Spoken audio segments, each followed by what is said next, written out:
President Donald Trump has issued a damning statement about former White House chief strategist Steve Bannon, who in a new book was quoted as calling a June 2016 meeting with a group of Russians attended by the president's eldest son treasonous. Steve Bannon has nothing to do with me or my presidency. When he was fired, he not only lost his job, he lost his mind, the statement read. Steve was a staffer who worked for me after I had already won the nomination by defeating 17 candidates, often described as the most talented field ever assembled in the Republican Party. Now that he is on his own, Steve is learning that winning isn't as easy as I make it look.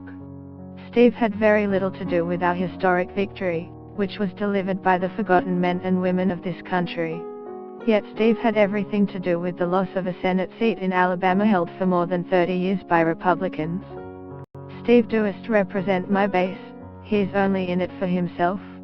Listen, Mia Friedman speaks to celebrity PhD Anne Helen P. Tercy about Trump's success, why everyone hates Hillary, and how re-election looks terrifyingly likely. Post continues after. Steve pretends to be at war with the media, which he calls the opposition party, yet he spent his time at the White House leaking false information to the media to make himself seem far more important than he was. It is the only thing he does well. Steve was rarely in a one-on-one meeting with me and only pretends to have had influence to fool a few people with no access and no clue, whom he helped write phony books.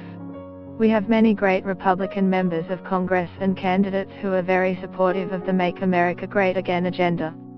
Like me, they love the United States of America and are helping to finally take our country back and build it up, rather than simply seeking to burn it all down.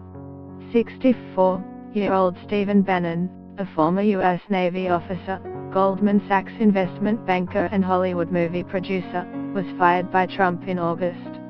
Bannon was a powerful and controversial figure known for far-right political views, and was a force behind some of Trump's most contentious policies, including a travel ban on people from several Muslim-majority nations.